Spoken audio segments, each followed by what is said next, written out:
Yeah, it's quite new. You don't have many private universities in Bengal, no? No, we have very few in Bengal. In Kolkata we have, and in other cities we right now we don't have. Colleges are there, but universities, private universities, we don't have. So really, there are few.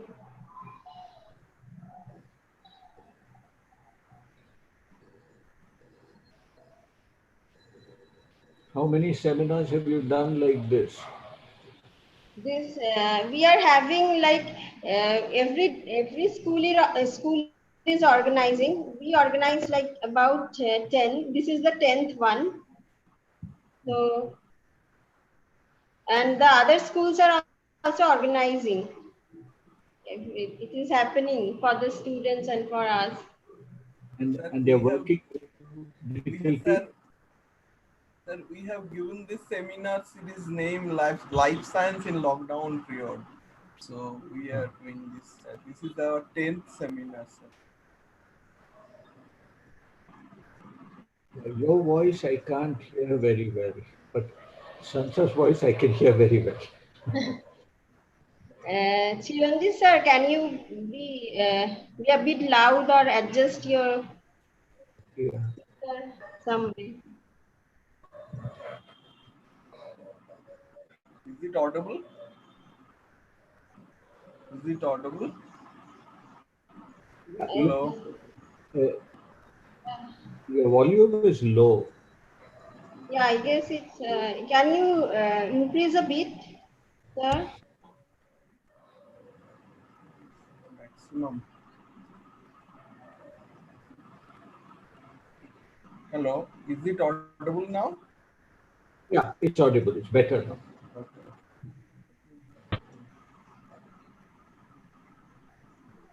Sir, we have this is the 10th seminar from our school, and actually we have given the name of the seminar Life Science in Lockdown Period. The webinar name. So this is the 10th. The lockdown is because of life sciences. Yeah, true. That is true.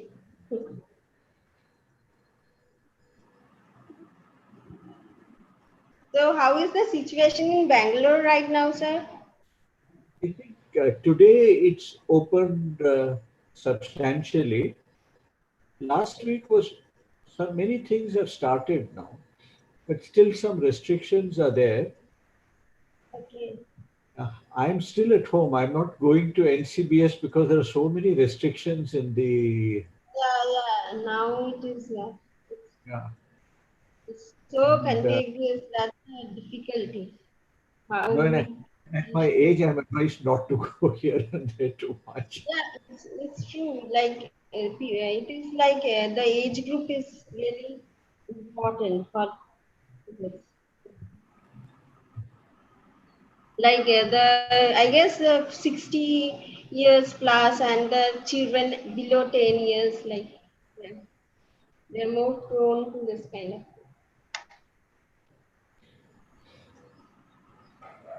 Anyway, I don't know what you think, how it will be controlled. I am really afraid about it. Pardon me? Say that again. How actually the situation is now out of control. So, what's your opinion? I That's think now it is completely out of anybody's control. Whatever is going to happen is going to happen. Uh, yeah, just we have to like you it's destiny and all those stuff. So we have, actually, I feel that now biology will take its own course. yeah, but that's difficult to accept for us. That is the thing. Yeah, I think that is difficult to accept, yes, but I think in the past it has happened. And it will happen again in the future. It, Yeah, yeah. It's just that we are in the middle of it.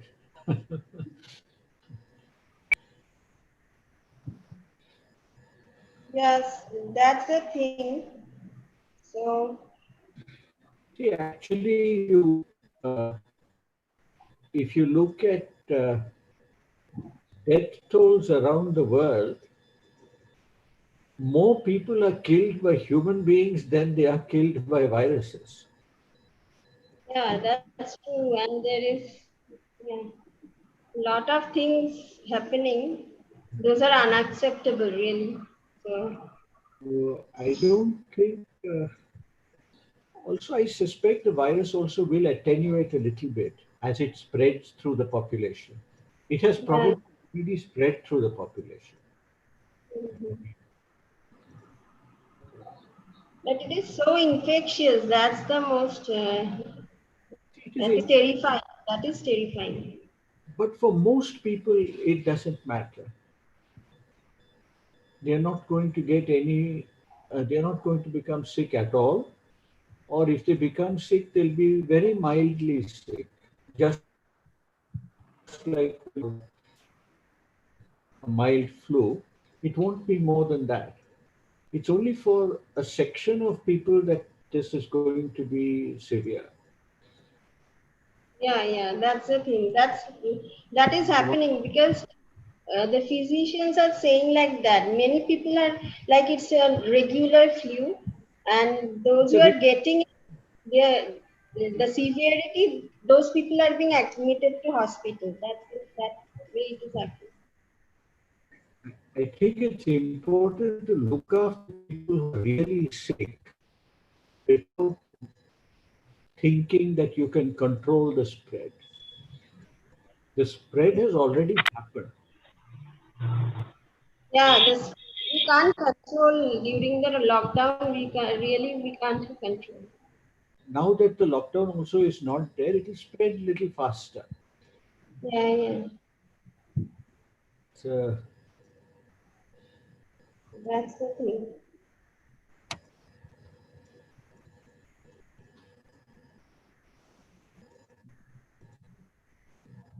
they should make all biologists think a little bit more about viruses.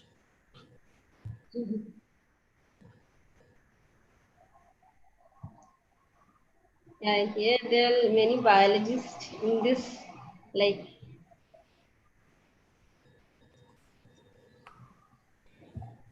in this. Many students are from biology here, also chemistry. There is a mixed population here, mostly biology and chemistry. Okay, biology and chemistry. So, Professor Balram, good afternoon. Good afternoon. Yeah.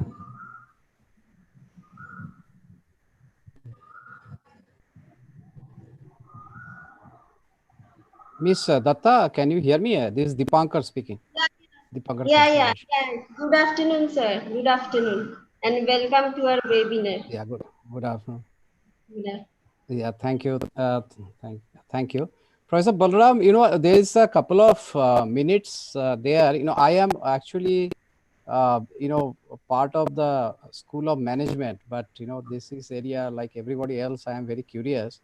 Yes. So one point, I had come across, and maybe I don't know whether you will have time to, uh, cover it. But somewhere I read that there are around 500,000 viruses, but we have only studied around 5,000 of them.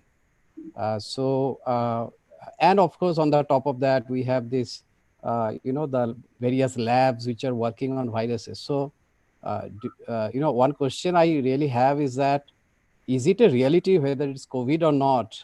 We'll constantly going to have in future to some way or other getting affected and the whole world getting disrupted. That is one, you know, question. Maybe somewhere if you can address during when you are speaking, it will be great.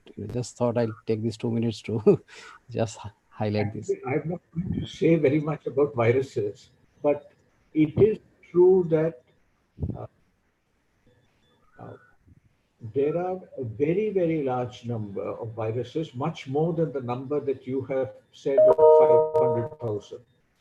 It probably will run to several millions. And In the sea, for example, there are a huge number of viruses which we have never studied. And even on land, there will be many viruses which have not been studied at all. So viruses are a part of nature and they will keep coming back every now and then to infect human beings. Uh, in the past also they have done it. We've had viral infections constantly over the time scale on which human beings have been on the planet. And only thing is that in the modern world, you believe that you can control everything. What the coronavirus has taught you is that there are some things which are not so easy to control, even with the kind of technology, science, and other things that you have. And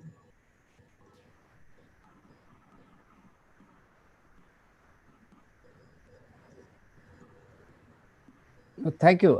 So essentially, what you're saying is that probably we should accept that this is something beyond us, and in future also it may happen, and maybe some of these. it may happen in future also, and it may happen, and it may come from the most unexpected quarters. So, see, for example, if you look at the difference between bacteria and viruses, you have many chemicals, drugs, pharmaceuticals, which are broad spectrum antibiotics, which work on a wide range of pathogenic bacteria. But if you look at viruses, we don't really have any broad spectrum antiviral because each virus is different. And it's been difficult to find specific molecules. We haven't even found good molecules to target one specific virus. Vaccines are likely to be much less effective against the kind of influenza and coronaviruses because the virus keeps mutating. And therefore, you will need a new vaccine every time there's an epidemic. So, this may not be quite so easy. I think when you read every day's newspaper that there are 30 vaccine projects and there's a vaccine around the corner, I think you're being optimistic. So should we start, Sansa? So we wait for a few minutes or start at 5? Uh, You, I'm completely following your instructions. Whatever you tell me to do, I'll do. Because anyway, I'm looking only at my screen. so we can maybe we can wait for 1 more minute because we told it's 5. By my time, there are 2 more minutes. Pardon, sir? My time says 2 more minutes. Yeah, yeah, right. 2 more minutes. Yeah.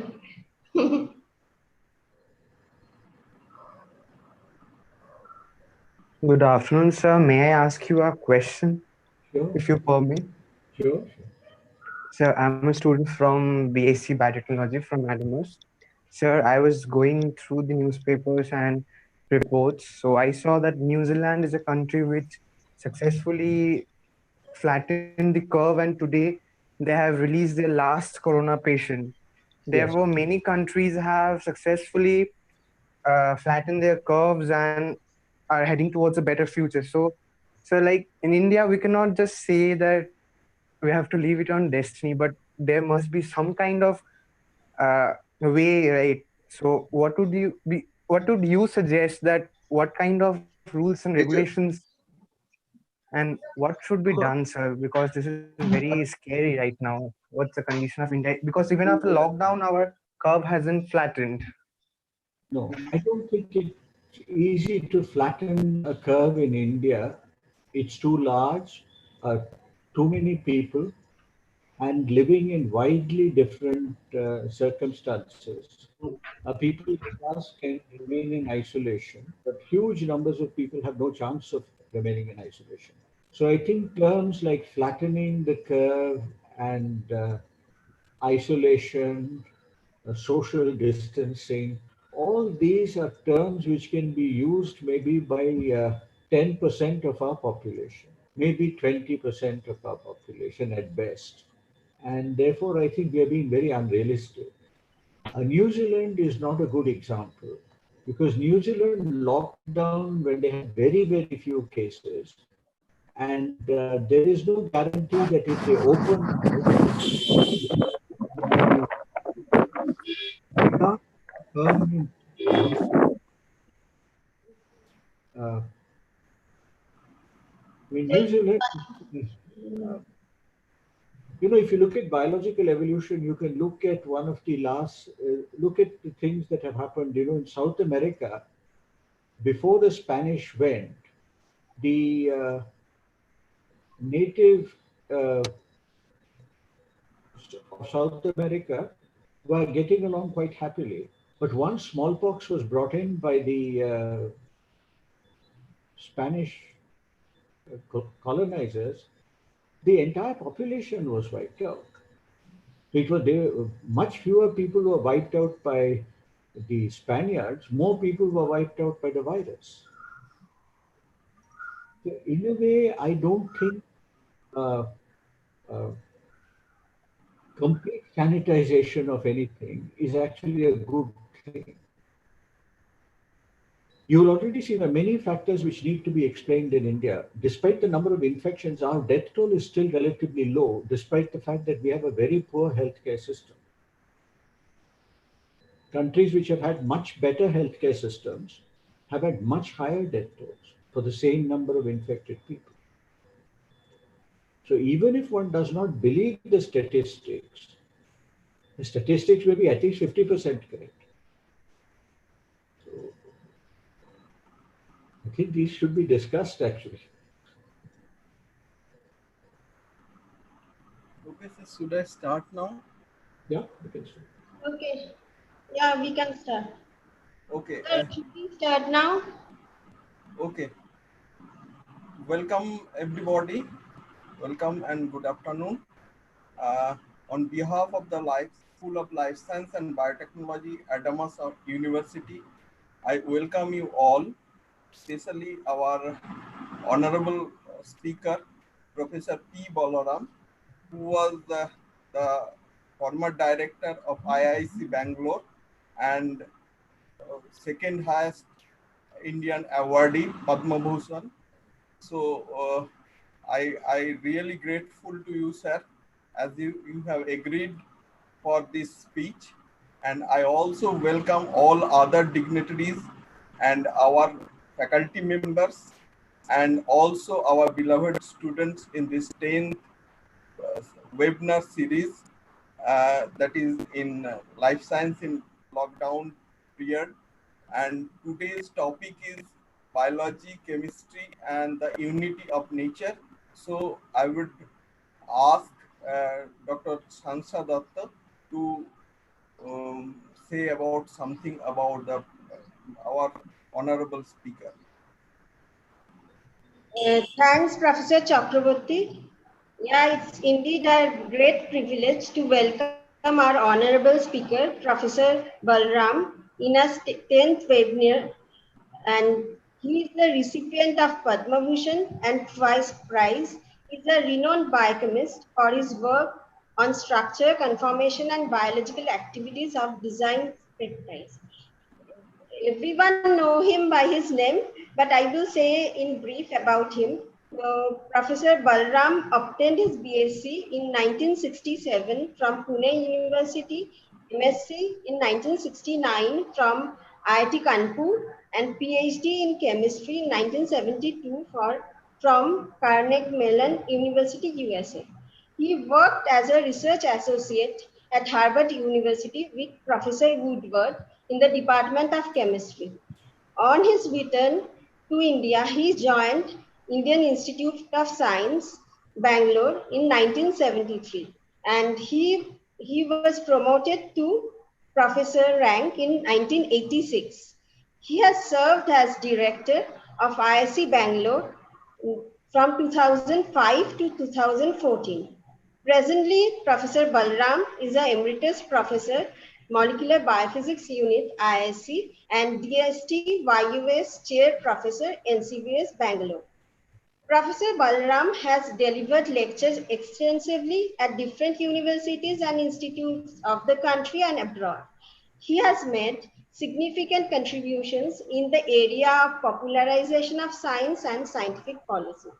He is associated with many journals. He was the associate editor of journal like Current Science from January 95 to June 2013. He was also in the editorial board of several national and international journals like PNS and International Journal of Peptide and Protein Research, Indian Journal of Chemistry, and many more. Professor Balram applies an amalgamation of techniques to study the factors influencing the folding and conformations of designed peptides. His group has investigated peptide sequences playing key role in formation of secondary structural motifs such as helices, turns, shapes. He and his collaborator, the renowned collaborator, Professor Curl, pioneered the use of alpha-amino isobutyric acid to induce and weaken helicity and constrain peptide conformations. Professor Balaram is needless to say he is a recipient of several awards like that one the Padma Bhushan, the third highest civilian award in 2014, the INSA medal for young scientists in 1997, UGC Career Award in 1979, UGC National Lecturer Bhatnagar Award in 1986, Alumni Award for Excellence in Research by IISc 1991, and TWAS Award in 1994, and many more. So, with this brief introduction, I invite Professor Balram to begin his lecture. Okay, thank you, Shansha. I'm very pleased to be able to give this lecture uh, on the web. It's a very strange feeling to be giving a lecture where you're talking to your computer screen. But the subject that I'm going to talk to you about is I'm going to try and take you generally through the connections between chemistry and biology, and also to try and tell you a little bit about how our understanding of chemistry and biology really teaches us about the unity of nature. On the slide which I made to introduce this talk, you will see that there are two pictures. The two pictures are of the two men who erected the pillars which constitute the foundations of chemistry and biology. On the right of the slide, you have Charles Darwin. And you can see that in 1859, when his book appeared, Darwin really introduced the idea of natural selection as the determinant of biological evolution. 10 years later, the man on the left, Mendeleev, introduced the periodic table to the scientific literature. What Mendeleev was trying to do was to classify all the elements which were known at that time in the middle of the 19th century. Both these are over 150 years old. And you can ask, what was the nature of the science that was done by Darwin and Mendeleev? You will see that both men observed nature. They observed the world around them. Darwin observed nature in all its glory. Mendeleev observed all the materials that had been characterized at that time. And they both observed, and after observation, they did classification. Observation and classification is one of the ways of doing science, and this is how the foundations of chemistry and biology were really laid. I use this quote from Darwin. And what Darwin says in this quote, and it's a wonderful quote, he says there is grandeur in this view of life. He's talking about the ideas that he's had on natural selection, with its several powers having been originally breathed by the Creator into a few forms or into one. And that while this planet has gone cycling on according to the fixed law of gravity, from so simple a beginning, endless forms, most beautiful and most wonderful, have been and are being evolved. What is Darwin talking about? Darwin is looking at the diversity of life, it is the diversity of biology, and asking how could this diversity have arisen? Would there have been a few simple forms which began right at the beginning, and then slowly evolution has and variation and selection has now transformed them into these endless forms that we now see today. Darwin's ideas on the origin of life in the 1860s were just evolving. He wrote a letter to his friend in March of 1863 where he says, "It is mere rubbish thinking at present of the origin of life. One might as well think of the origin of matter." I'm going to deal with both of these a little bit, the origin of life and the origin of matter. Some years later, he thought about the problem a little bit more and he imagined now. And he says, but if, and oh, what a big if we could conceive in some warm little pond with all sorts of ammonia and phosphoric salts, light, heat, electricity present, that a protein compound was chemically formed, ready to undergo more complex changes. He uses the word protein here, and the word protein here is used in a context which is unique, because at that time the chemical nature of proteins was not known. Emil Fischer had still not done his famous work on polypeptides. The connection between biology and chemistry really comes from biochemistry.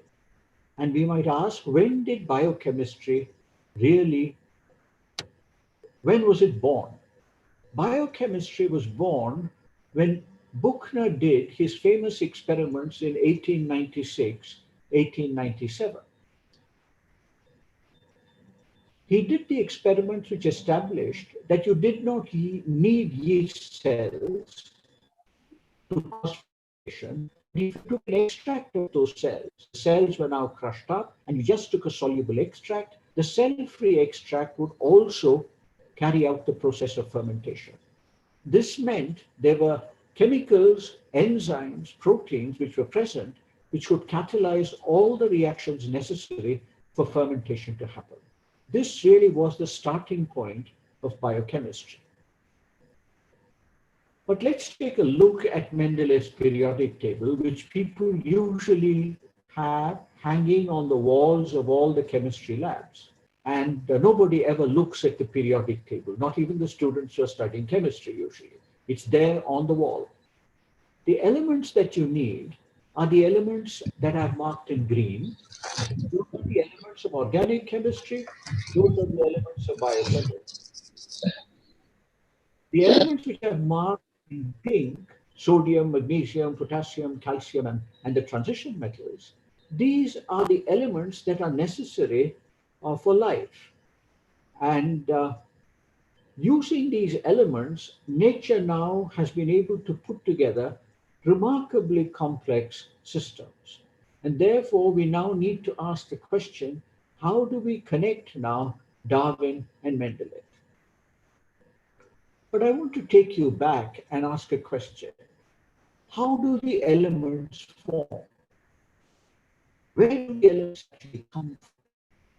We know that there are elements in the earth, and one of the industries in India which causes the maximum damage to the environment is the mining industry. We know that we can mine for the elements. We can get gold, silver, copper, many elements by simply mining, because they are there in the earth itself. But how was the earth formed? All these elements were originally formed in the stars. And there's no better treatment than what I referred to on this slide. I think if you have not read it, you must go back and read Jacob Bronowski's The Ascent of Man. On YouTube, you will find many episodes because this appeared as a BBC series in 1973. But Bronowski is one of the most eloquent writers about what you might call the evolution of man.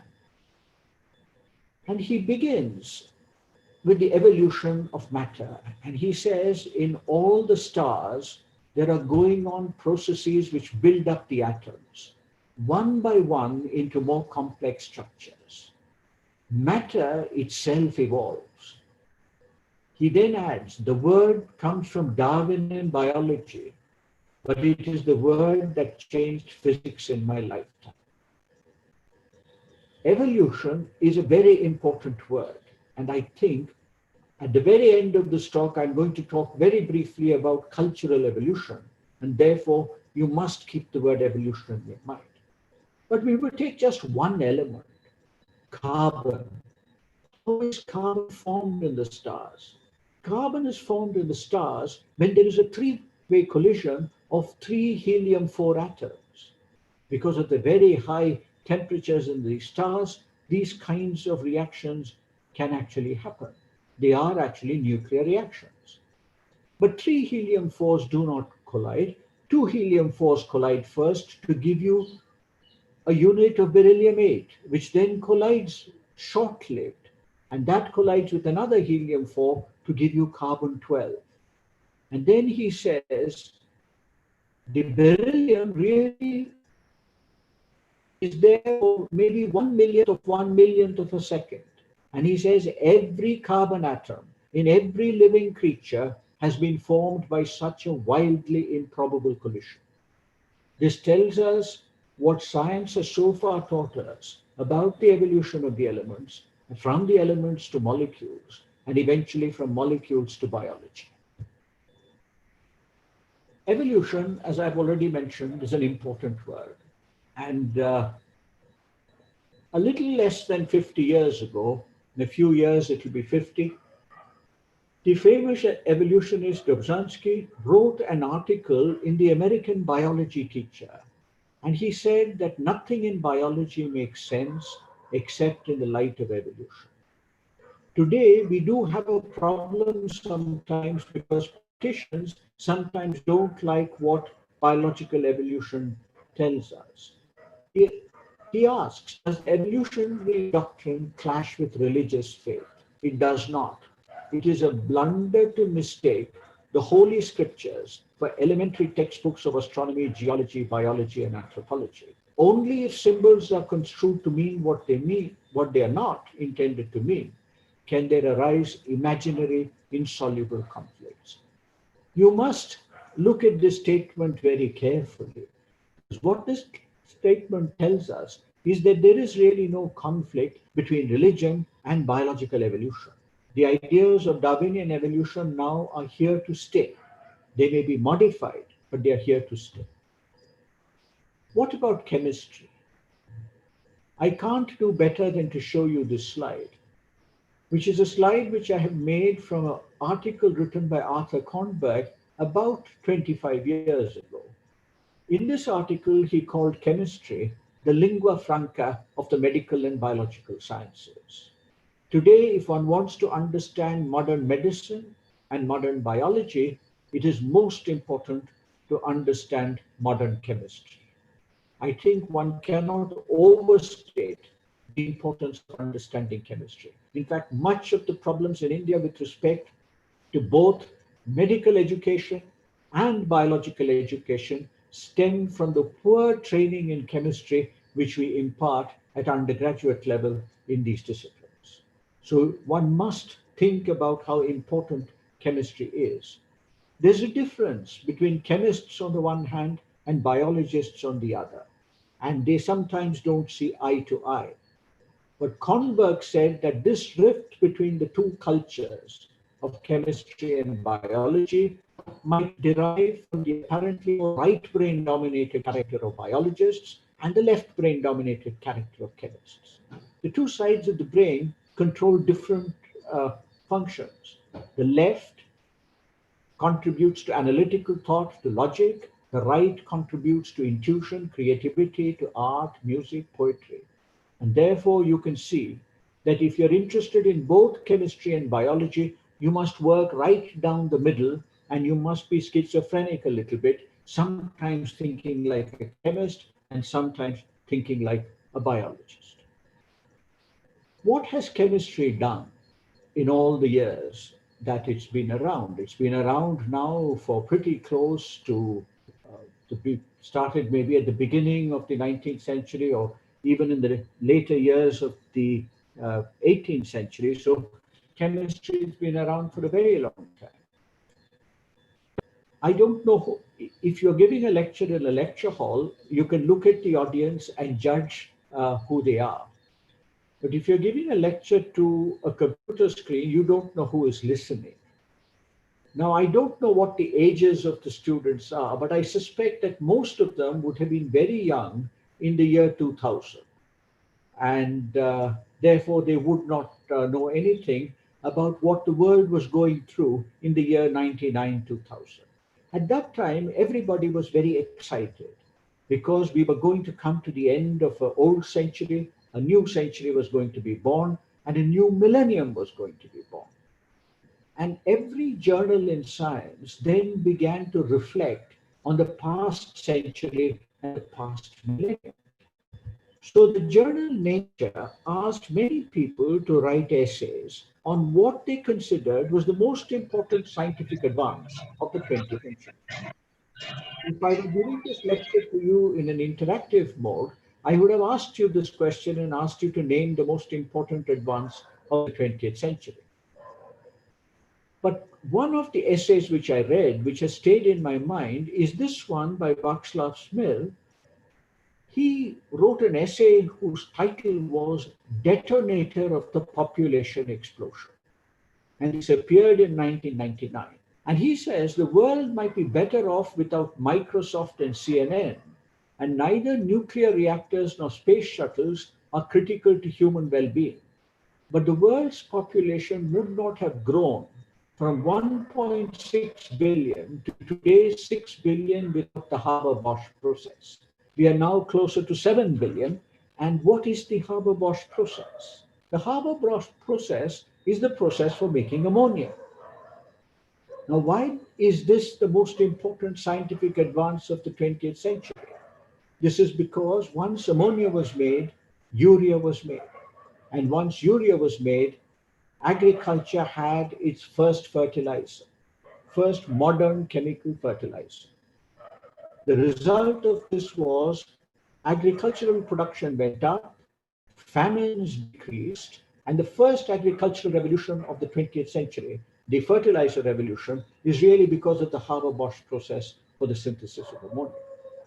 Nature, of course, in biology, fixes nitrogen, converts to ammonia with an enzyme. Very efficient process, but this is not a process which gives us ammonia in quantities that can then be easily used for fertilizing very large fields to feed ever increasing populations. There's a second chemical which I thought I would show you, and that is DDT. Look at its structure on the top left, a very simple molecule. But DDT had an enormous impact on two disciplines, on medicine, because it was the first line of defense against mosquitoes and malaria. The second was agriculture, because it was the first line of defense against the insects which were responsible for destroying agricultural production. But DDT is also very important in another historical context. It is after DDT was widely sprayed that Rachel Carson wrote this book called Silent Spring, which appeared in 1962. This is the start of the environmental movement in the world. So the environmental movement now is going to celebrate its diamond jubilee in 2022. That is the appearance of the book by Rachel Carson. She says here, we are rightly appalled by the genetic effects of radiation. Why are we appalled by the genetic effects of radiation? That's because the atomic bombs were exploded over Hiroshima and Nagasaki in August of 1945.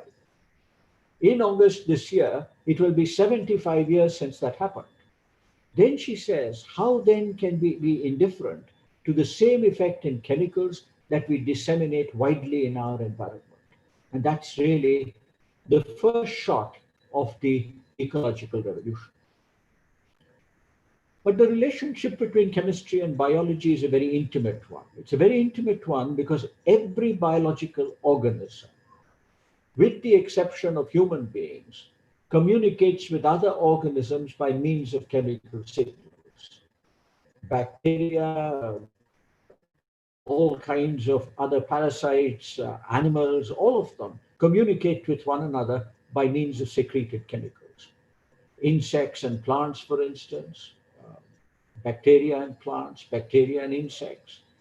And therefore, we now have a new discipline which is arising called chemical ecology, which Tom Eisner, the founding father of the discipline, said very nicely that it is a product of a partnership between biologists and natural products chemists, united by a shared vision and empowered by complementary skills.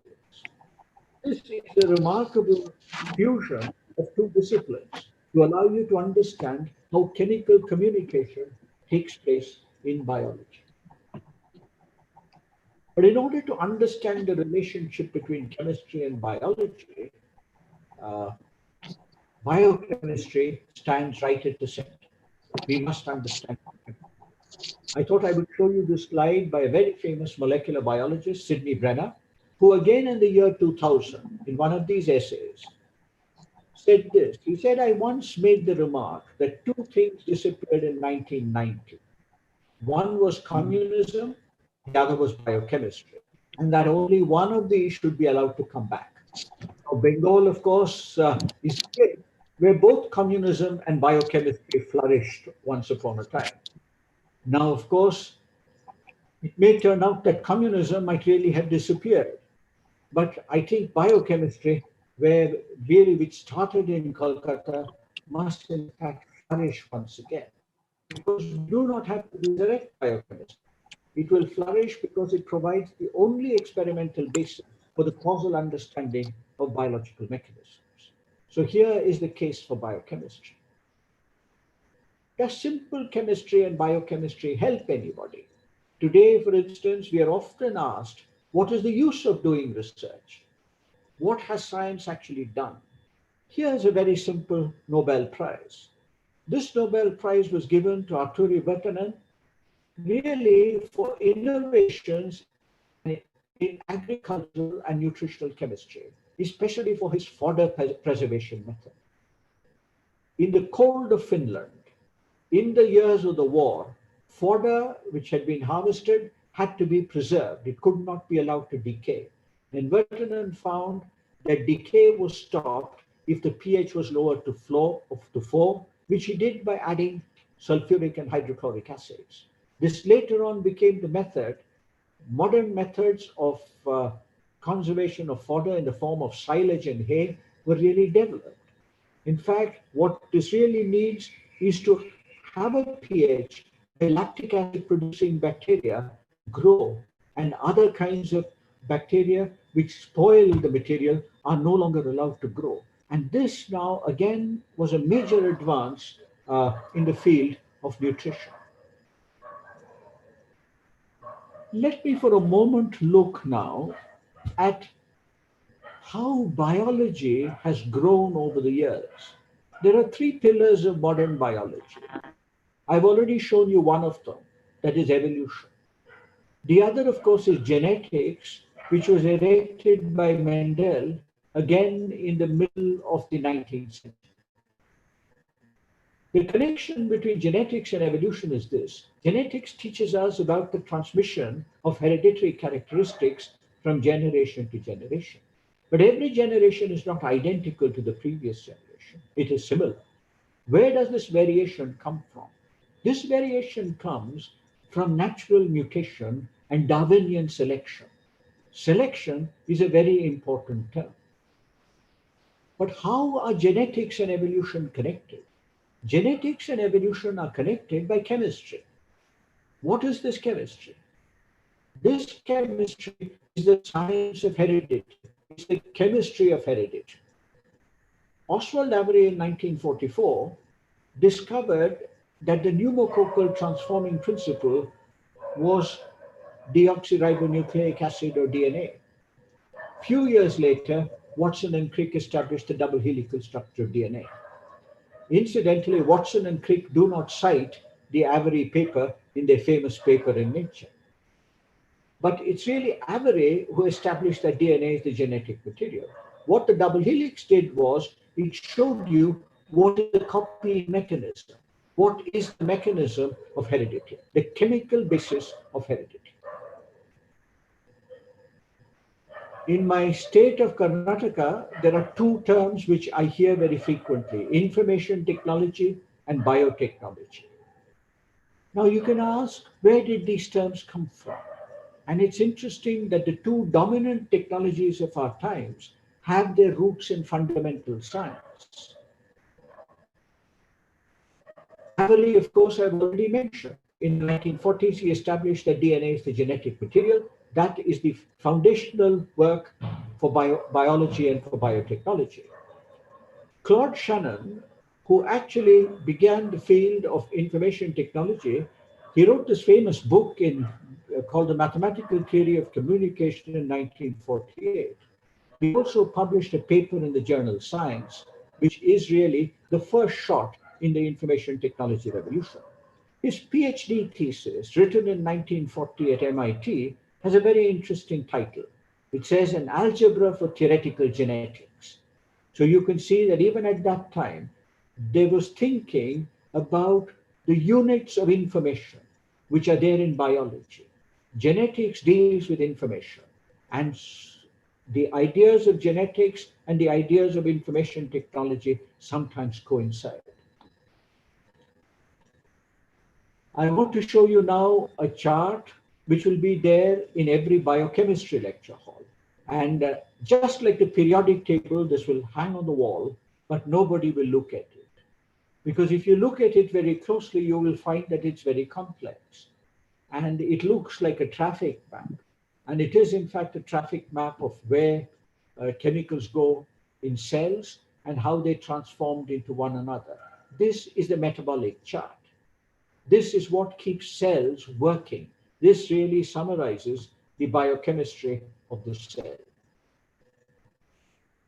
But the biochemistry of the cell itself can be looked at in somewhat simpler terms. If you look, for example, at the simplified version of the metabolic chart, it shows you three metabolic pathways: glycolysis running down the middle, the citric acid cycle on your left, and oxidative phosphorylation on your right. All these three processes eventually contribute to producing energy for the cell. Energy is, in fact, the most important currency in biochemistry. It is with energy, the energy that you get from nutrition, that you intake into a cell, it is that energy which then allows the cell to multiply, it allows the cell to carry out its various functions. But I was told that this lecture was to students who had studied chemistry and students who would be studying biology. So I've just taken a simple example here. Every one of you has seen the red chili, and the molecule which gives you the spicy taste is capsaicin, whose chemical structure I have drawn. This acts on the taste receptors in your tongue and gives you that extremely spicy feeling. How is this molecule synthesized? This is what we would call a secondary metabolite, but it's obviously made in the plant. And the way it's made in the plant is what I show you on the left side of the slide. You don't have to read it, but you will see that there are some chemical structures, there are some arrows, and on each arrow I have written a name. The name is the name of an enzyme which catalyzes the chemical transformation. By looking at this, you can see that you need many chemical steps catalyzed by many different enzymes in order to make this secondary metabolite. That means the biological organism is investing a huge amount of energy in actually doing all of this. This is like a chemical factory, and it's making many, many chemicals by these complex processes. The enzymes that you see written across the arrow, I will read the first name, phenylalanine ammonia lyase. That's an enzyme, but it's a protein. It's a macromolecule. And in order to make macromolecules, we need to have information which is encoded in a gene. And therefore, you need a gene. And that gene has to be expressed in order to make this protein. The result is that metabolic biochemistry is extremely complex. Before I come back to this, I want to show you an example. This is an article that I read before the lockdown, and it's an article which says, "Does hurting make us human?" And the article is about this lady, the old lady who now is a very interesting patient. She doesn't feel any pain. And when the physicians discovered that she appeared to have an incapacity to feel pain, they also found that she also had a very limited emotional range. She never felt unhappy. Now, this is a wonderful situation. You don't feel physical pain and you don't feel emotional pain. So, in addition to her unusual emotional composition, Joanne Cameron is entirely sensitive to physical pain. That's what this article now says. How does this happen? What is the science behind it?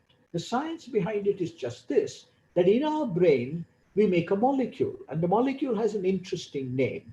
It's called anandamide. And I'll come back to the name in a moment.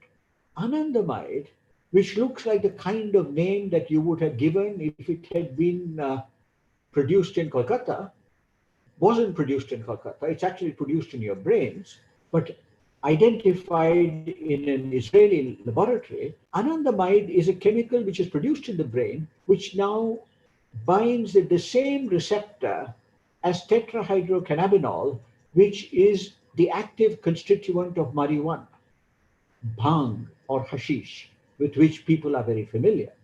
So many people smoke bhang, hashish, marijuana in order to feel good. But it turns out that the receptor to which marijuana binds in the brain is the receptor to which the endogenous ligand binds. This is an internal mechanism for modulating pain perception. There's a complex biosynthetic pathway to make anandamide, and there's a complex pathway to degrade anandamide. And this has all been found in recent years. This identification was done only last year. There I show you tetrahydrocannabinol, the active constituent of and anandamide, the endogenous ligand for the cannabinoid receptor at the bottom. They have no similarity in structure, very little. Nevertheless, in some way, nature has found mimicry. This is just the paper in which they established the structure of anandamide. But I don't want to deal with technicalities. I only want to look for why do they call this. In an interview, Shulam, who actually did all this work over many decades, he was asked, why did you find a name like anandamide? This was coined from the Sanskrit word ananda, which means bliss, and from the chemical nature of the compound. He said, we looked for a Hebrew name, but as you may well be aware, Jews are not very happy. We have a lot of words for being down and so on, but not so many words for extreme joy. Now, I think in a coronavirus infested world, we might have less and less cause to be happy, and we might reflect more and more on words which convey unhappiness. But when you go from a substrate to a product, in any biosynthetic process, you need an enzyme. And if you need an enzyme, you need a gene. And therefore, the organism needs to invest extraordinary metabolic energy in order to make small molecules. Francis Crick recognized this a very long time ago in 1958.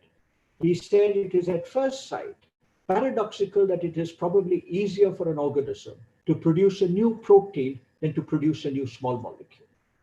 And that's really true of secondary metabolites. There is nothing secondary about secondary metabolites. Today, when we look at genes, we know a great deal about the genetic composition of all organisms. The Human Genome Project was announced into completion in the year 2000. Today, of course, there are as many. At the time that I picked this slide up, there were 789 eukaryotic genomes which were now known. And there are websites now with genome size, protein counts across genomes, and this is going up very, very fast. You can see that there's an enormous explosion of biological information. But I really want to come quickly to the problem of evolution. What is the timetable of evolution?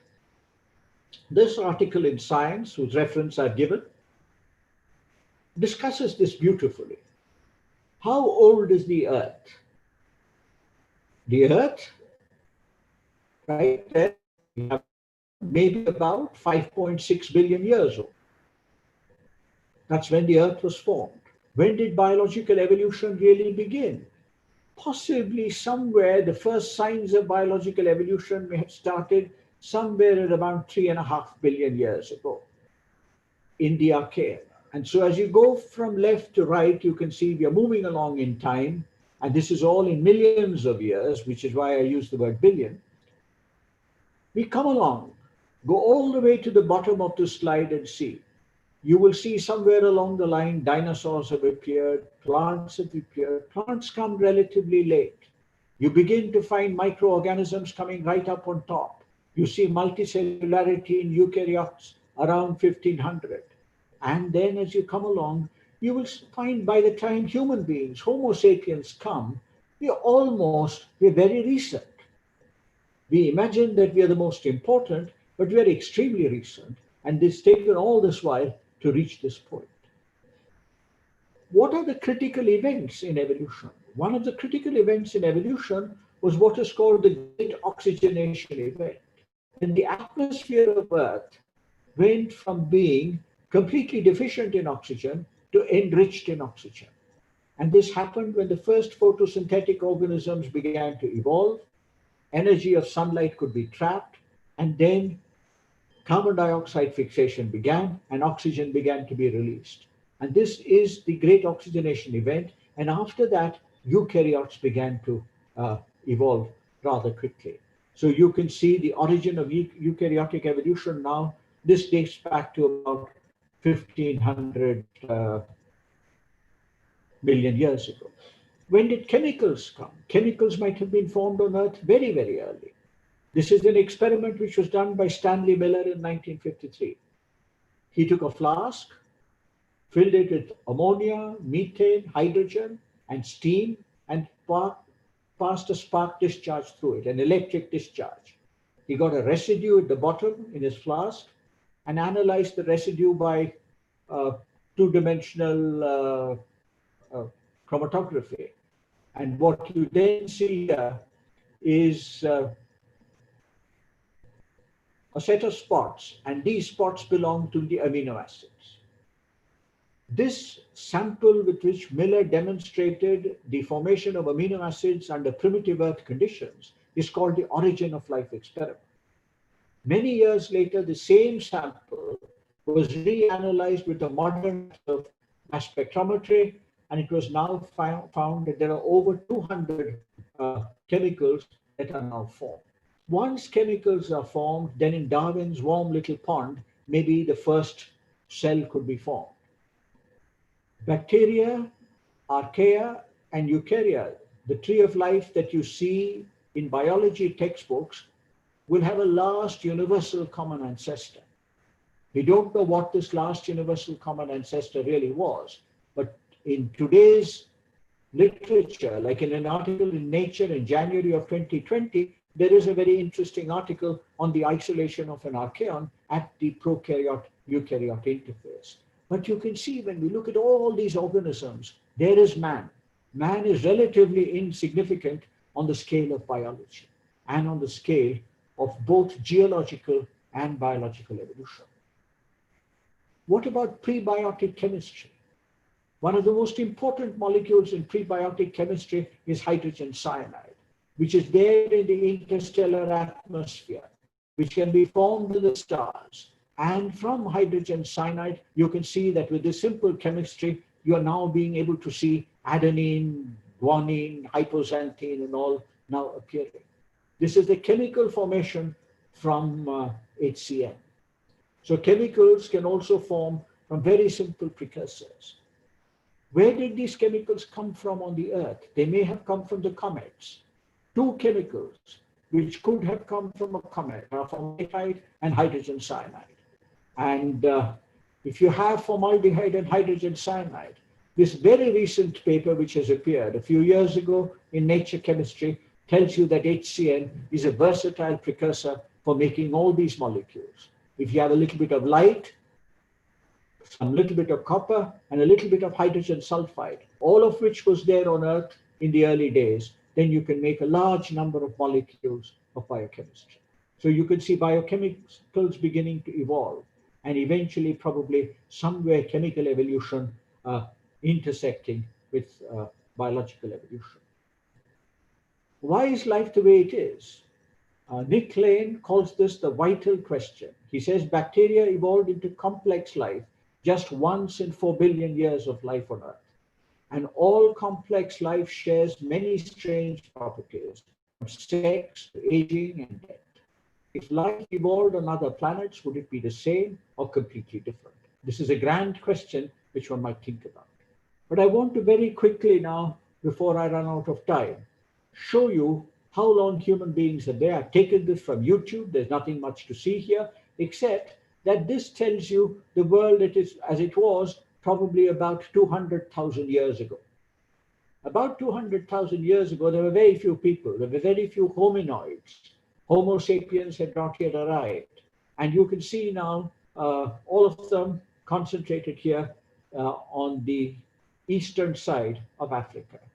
Slowly, by the time you come to 32,000 years ago, 34,000 to be precise, you begin to see the spread.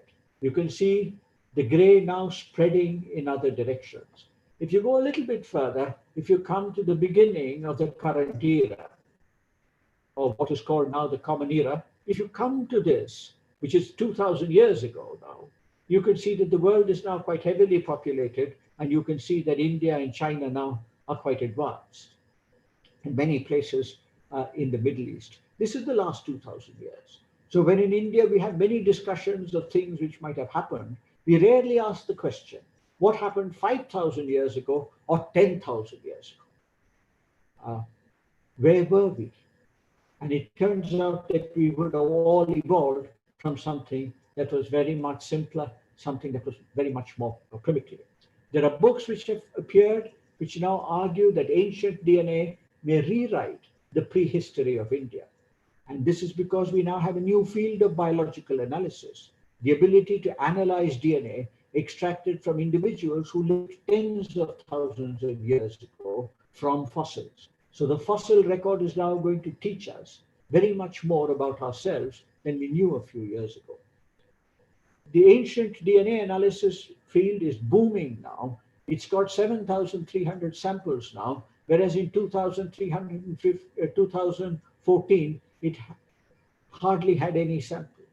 So I think the field will go up more and more, and we will get more and more genetic analysis.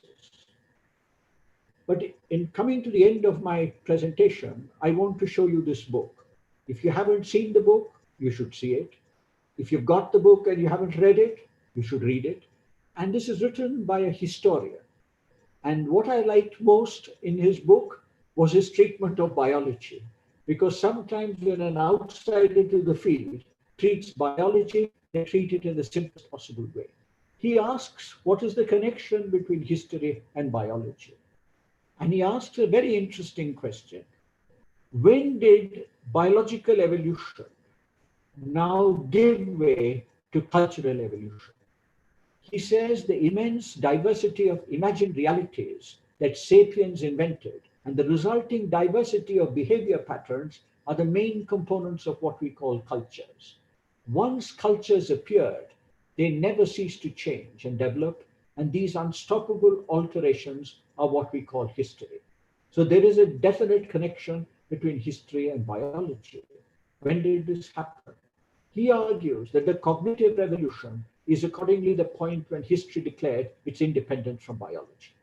As long as Homo sapiens was only restricted to hunting and gathering, they were no different from the animals, and the same biological forces which operated on animals operated on them.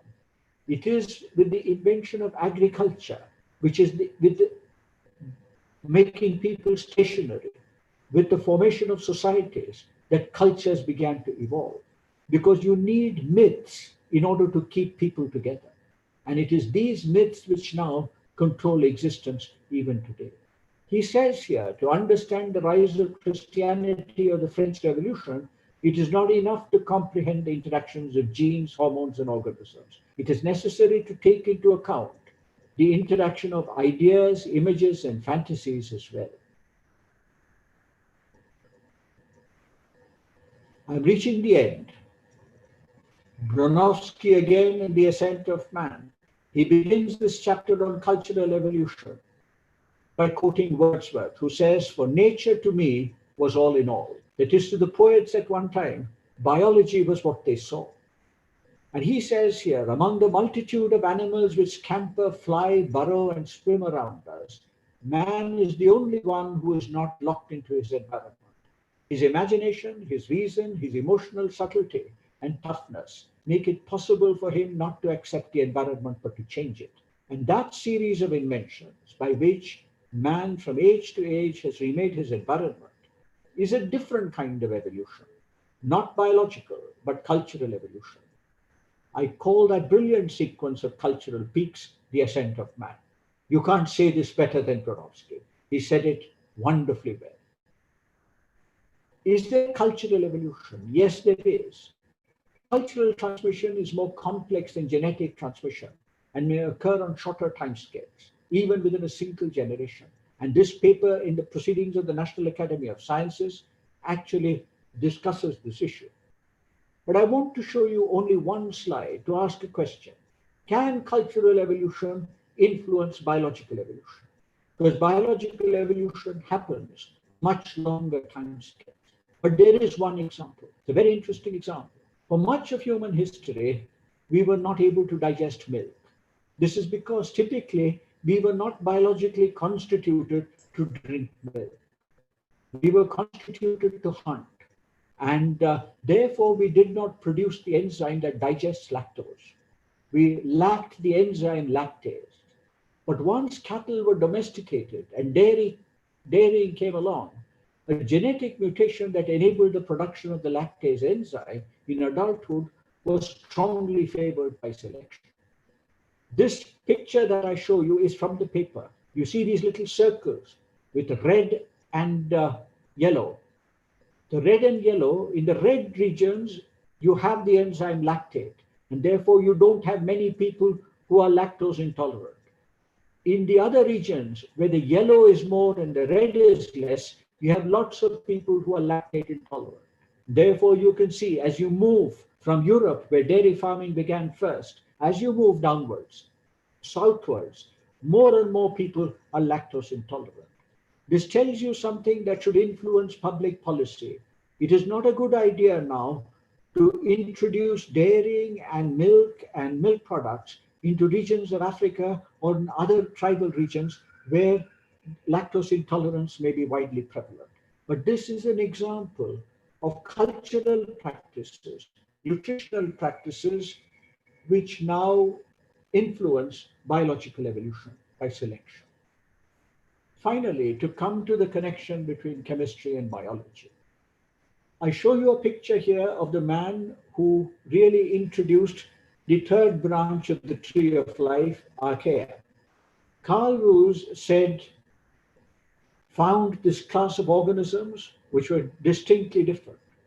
When he died, one of his admirers put up a tribute to him on the internet, which I found. And what he said was, he quoted from Pliny the Elder. He said, nature is to be found in her entirety, nowhere more than in her smallest features. I might paraphrase this to say that chemistry is to be found in her entirety nowhere more than in nature's smallest creatures, that is, in the millions and millions of microorganisms that abound on Earth. Among them, of course, there are also the viruses about which I was asked a question just before I began this presentation. Lastly, why do I draw your attention to a disparate group of subjects? It is because the environment, climatic, social, and political, in which we live today, that is really the reason why I talk to you about this. Some reflection on the roles of chemistry and biology in shaping nature may allow us to introspect on the course of human history and attempt to understand why the world today is the way it is. For those of you who study science, remember one thing. Science is a deeply humbling subject, and I hope I have conveyed to you how any attempt to understand even the smallest of nature's creations can be deeply humbling. Today, as we seek to understand the coronavirus in all details and also ask the question whether there are future viral pandemics in store for us, we might well do think about how chemistry and biology shape viruses, and then how viruses, in fact, eventually shape the course of history. Thank you very much for listening. And on my very last slide, I would just like to acknowledge the two institutions in which I have worked and thought about these subjects, the Indian Institute of Science at the top left and the National Center for Biological Sciences at the bottom right, both of which have provided extremely conducive environments to be able to think about chemistry and biology. Thank you.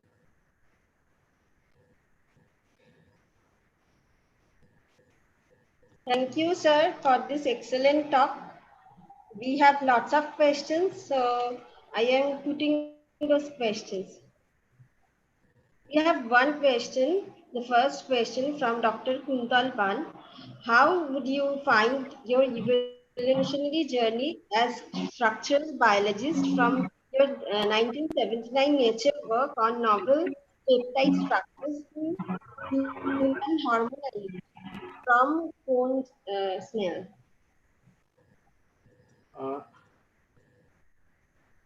this is a question about me and not the topic that I've covered. But I have to say this: I have never been completely a chemist, and I've never been completely a biologist. In my own institution, uh, I was never a member of the chemistry department, and the department in which I worked which was always on the periphery of the biology division. So this gave me a great advantage of being able to read, think, and research whatever I like. So also, can you comment on the synchrotron, the how when we Indian can have our own synchrotron? That's the thing. As things stand, I don't see a synchrotron coming in India in the next decade or so. I don't think we're going to have it. The best chance that we had of getting a state of the art synchrotron was some years ago. We do have a synchrotron in Indore with the Department of Atomic Energy. It can do a fair amount of the work that is necessary for doing protein crystallography. But I think synchrotrons have moved over the years to very, very sophisticated versions elsewhere in the world. So I don't think we're going to get a synchrotron to match those which are there in Japan, Europe, Israel, or anywhere else. Hello, hello, hello, hello. Can you hear me, sir? Yes, yes, I can. Okay, okay. So we have a question from a student. Parijat Roy. She is asking about the origin of life. How the theory is most, which theory is most appropriate? The theory of biogenesis or theory of abiogenesis?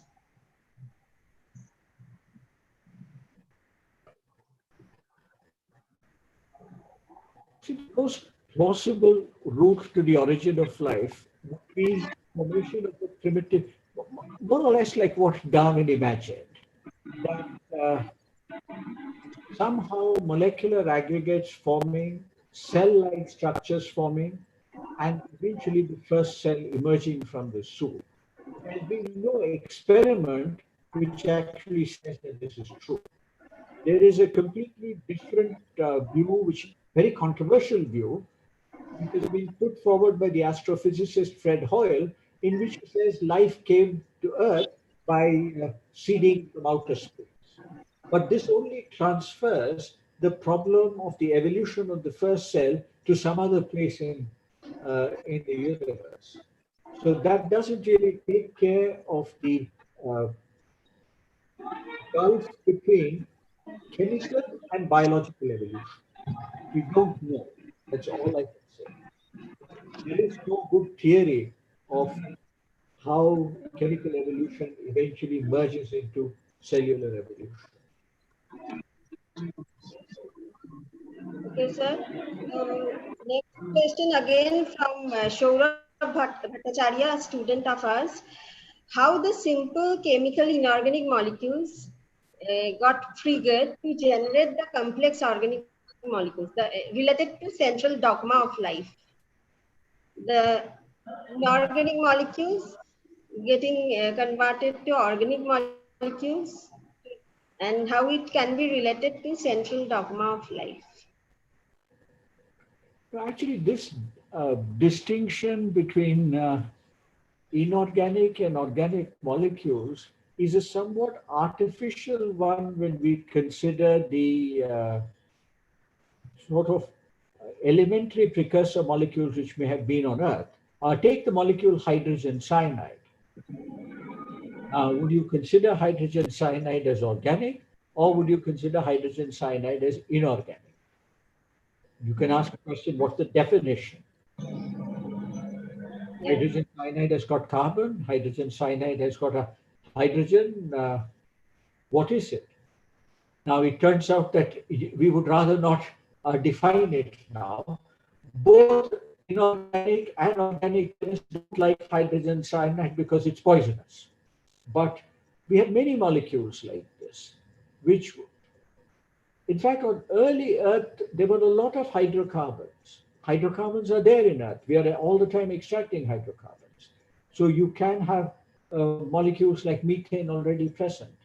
Now, if you take hydrogen, or if you take carbon dioxide, or if you take any of the other things which people like Miller had considered at that time, some of them you would consider inorganic, some of them you would consider organic. Uh, Okay. Both together. In fact, iron plays a very important role in theories of biochemical evolution because there's a lot of iron in the Earth's crust. Oxidation reduction reactions can happen with Fe2, Fe3 recycling. And this is critical because for chemical reactions, what do you need? You need to transfer electrons and remove electrons. And this can be very done if you have a redox couple, which is why on the slide which I showed you, you will find that that paper talks about a copper redox couple, Cu1 and Cu2. So again, our next question from a student: how significant is the Asgard archaea in bridging the eukaryogenesis from primitive organisms? Can you repeat it? I didn't hear it very clearly. How significant is the Asgard archaea in bridging the eukaryogenesis from primitive organisms? See, I don't know. You see, the evolution of, let's say, the first eukaryotic cell, most people believe that this is because of some kind of union between an archaea and a bacterium. Eventually, with the bacterium having got inside, slowly by reductive evolution, losing many properties, becoming the mitochondria. And so, eukaryotic evolution theories, most of them are based on this kind of idea of a union of an archaeon and a bacteria. So this Okay. newly discovered archaea, which is there in the January 2020 paper, is one of the things which is being widely touted as possibly providing some clues. But I'm not an expert on that paper. So, sir, another question is from Dr. Arindam Mitra. Could you please comment on how the process of chemical and biological evolution is influenced by global climate change?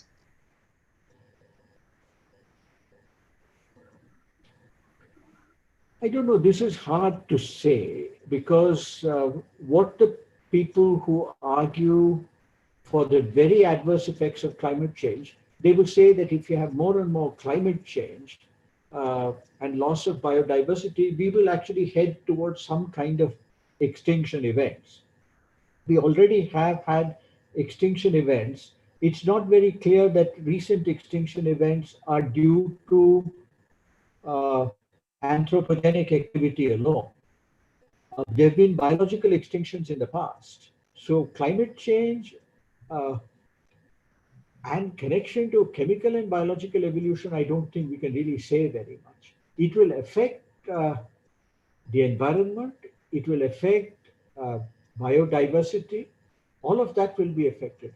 What long term impact that will have, I think it's hard to extrapolate at the moment. Okay, sir. In this context, I have a question like how chemical and biological evolution connects to the cultural evolution. Chemical and biological evolution don't connect to cultural evolution. Cultural evolution can sometimes, over long periods of time, influence a little bit of biological evolution.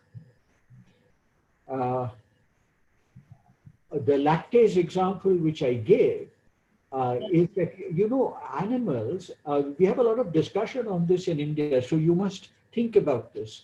Think about animals which are born, they may suckle and drink mother's milk, the mammals. What happens to them afterwards? Do they drink milk afterwards? No, they don't. On the other hand, human beings drink milk throughout their lives because milk now is an essential component of human nutrition, and dairy products are an essential component of human nutrition. But this is cultural. But because this is cultural, if you're not able to digest these products, and this would have happened thousands of years ago, you are now selected out slowly. You will get many kinds of intestinal disorders and so on, and over a period of time, you lose this ability. Lactase persistence because we have the gene for lactase. We had it when we were babies, but the gene for lactase now is shut off during the process of human development, during the process of animal development. Many genes are shut off during the process of development. One good example is the fetal hemoglobin. You make fetal hemoglobin as long as you're a fetus and a little bit after birth, but then that gene is shut off. This is why, for example, in thalassemia, when you have defective beta globin genes, uh, you are not able to go back to fetal hemoglobin. It's no longer expressed. The developmental program takes care of this. So over very long periods of time, the lactase example is possible now to look because it's happened over maybe 20,000 years or so.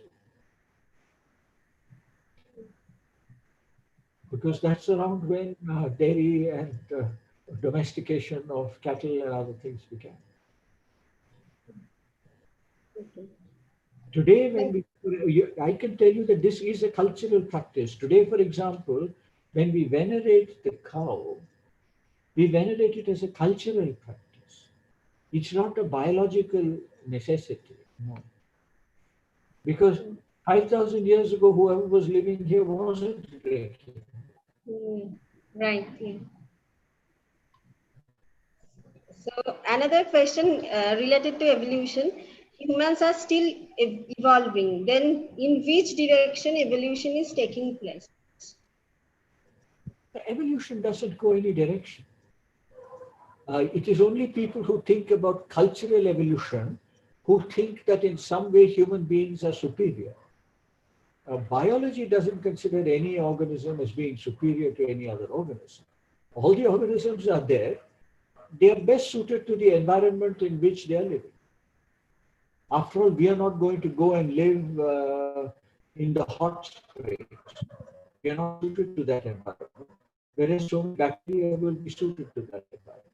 We aren't going to go and live in the sea. We are not suited. It is human beings who now change and control their environment. And you can see that human beings changing and controlling their environment hasn't necessarily done uh, the environment any favors. It's probably done the environment a great deal of harm. And this is what the people who talk about climate change really are worried about. See, on these kinds of time scales, any of our experiences is meaningless. How can I say what will happen 10,000 years from now when I don't know what happened 10,000 years ago? Imagine we are there for 60, 70 years, 80. The Bible says 70, which I've already crossed. And what else is nothing? The grandness of biology must be appreciated by students. Everything else fades into insignificance. In fact, biology, the current coronavirus thing, think about it, has taught everybody a lesson. You can't underestimate a virus. Uh, no big politician can control a virus. They can only control us. True. So we have another question from Dr. Khashnabish. Is the appendix becoming irrelevant today? Is also a cultural impact of change of food habits? No, repeat it again. I had difficulty in the beginning. Is the appendix becoming irrelevant today? Is also a cultural impact of change of food habits? Like appendix, it's kind of rudimentary organ. So I have to say, I don't know the answer to this question. The appendix is a useless appendage now and often removed and thrown away. At what point in time it was useful and in human evolution, I do not know. I don't know the answer to this question, but you've asked me a very interesting question. I'll go and ask someone. another question from Dr. Khashnabish is while the 1953 experiment created some proteins, after also 70 years, we have not been able to create a primitive life. What? Create what? 1953, some proteins have been created. So after 70 years, we are not able to create primitive lives. Why we are not able to create primitive lives then? So we will not be able to create primitive life in the near future. For example, even the case where Craig Venter synthesized an entire viral genome, he still needs to express that inside a host cell. He has to use biology now, even if he synthesized the genome chemically. So we are not going to be able to go from uh, chemicals to life in the next 60 years. This you shouldn't make predictions, but I won't be around, so I can. Uh, I don't think it will happen. So I have a question like how can we see evolution in a philosophical point of view, in philosophical perspective?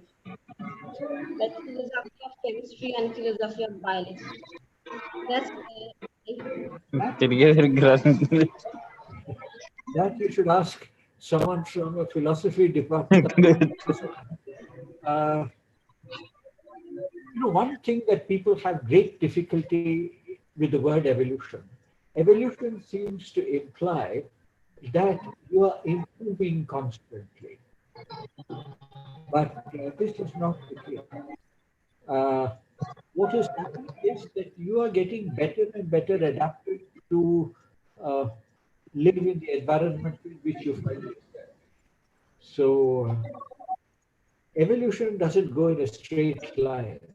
Uh, it's not like what do you call meditation, which might take you to a higher plane altogether. No, evolution is a mundane thing. so, sir, yeah, it's really a very insightful talk. I also want to just want you to leave a message from your side regarding the present situation. But what can anybody say about the present situation? Because anybody's guess is as good as mine. Because locked up in your house, what can you say? You can only say something by reading the newspapers or reading the enormous amount that is there on the internet. But all I can say is that the coronavirus will pass. Uh, Maybe many people will suffer, uh, might hit any of us, but it will pass. But there are many other viruses, which I would call cultural viruses, which will not pass so quickly. And those are the ones I think which do far greater damage than what the coronavirus has actually done. Uh, you can imagine that if you go back and look at the history of the 20th century, more people have been killed by people than by any virus, not even the Spanish flu, which took maybe 1 million people. But look at the number of millions of people who have been killed otherwise. So I think we should learn to live with we need to respect biology, we need to respect the coronavirus, and be a little less arrogant than what we are right now. So thank you, sir. It's really a very insightful talk. Our students also put a lot of questions. Also, some are asking which books they should study related to these topics. You can suggest for them. If my slides can be made available in some way to your students, that would be fine. Do you have you recorded it? Yeah, Or yeah, it has been recorded. Yeah, it has been recorded. if you have any difficulty, ask me. I will send the slides. All the references are there on the slides. Okay, okay. Thank you, sir. Okay, thanks a lot, sir. Thank So, really, I am thankful to you for giving us the valuable time. I will now hand over the session to Dr. Momita Gangopadhyay to deliver the vote of thanks. Thank you, Samsha Mata. Still, I feel the essence of your lecture, sir. It is a wonderful lecture, and for us, just like us beginners, uh, it is not simple lecture. It's a lesson how to prepare lecture, how to present lecture, and how to deliver lecture. Amazing, sir. So, in vote of thanks, on behalf of School of Life Science and Biotechnology, I express my deep gratitude to Honorable Speaker, respected Professor Balaram, for sharing your valuable knowledge and giving your precious time for us in spite of your busy schedule. I would also like to express thanks to Associate Dean of the School of Life Science Biotechnology, all respected dignitaries present here, my fellow faculty colleagues for their constant support and their concern and their valuable suggestions. I am pleased to convey vote of thanks to our students, all of the attendees who have made this lecture a grand success. Finally, considering this medical emergency situation for this pandemic or COVID-19, I urge all of you stay safe and healthy. With these few words, I would like to transfer my session to Dr. Arindam Mitra. Please, sir, conclude the session. Thank you, sir. It's really a very delightful, insightful, and motivating talk for the faculty members, the students, and all the participants here. And many of the biological processes that we know are basically guided by chemical interactions or signaling processes. So, which is why it's important to appreciate that the science cannot be put in a box, and there are many interactions between different subjects, which we call different, but they work hand in hand to create such many, human evolution or even the evolution of life in general. And you have very nicely illustrated about the various processes of life, how it evolved over time, and particularly focusing on chemical and biological evolution. So we really thank you for this wonderful talk. And uh, also, you mentioned about the biochemistry strikes back from one paper by Sidney Brenner, and in that paper he mentioned about something about communism and biochemistry, and one of them should come back. And we are from Calcutta, and we hope a talk like this will definitely make biochemistry back, and it will encourage students and everyone, whoever is in this audience, to uh, to read and understand and explore more about this interface between biology and chemistry. Thank you so much, sir, for this delightful talk. We hope to hear from you if you visit our campus. It will be wonderful because this is only a computer you have already mentioned. So it will be great if you have a chance to interact with you and all the students all together, all the other faculty members. It will be wonderful. We look forward to see you in our campus in the near future. Thank you so much, sir.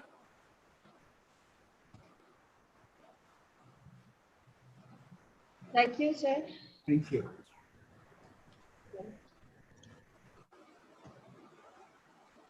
Okay. So, With that, we can conclude the session. yeah, I guess we can do. Hello. Okay, thank you, sir, for your enlightened talk and enrich and excellent lecture, sir. Already our Dr. Mitra has requested you to visit our campus, and I would also like to ask you to visit your campus. And also, I would like to thank all other dignitaries who has given their time and listen their lecture for this session. And I also like to thank our beloved student for this session. Now we will close this session